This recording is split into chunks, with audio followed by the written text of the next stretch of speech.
Pozzo Sacro di Tattino. Sto scendendo nelle scale, un po' sconquassate, ma vediamo un po'. Speriamo di non far danni.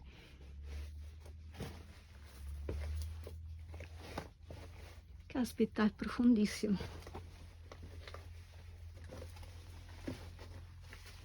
Qua ci sono gradini sconnessi e questo è il pozzo.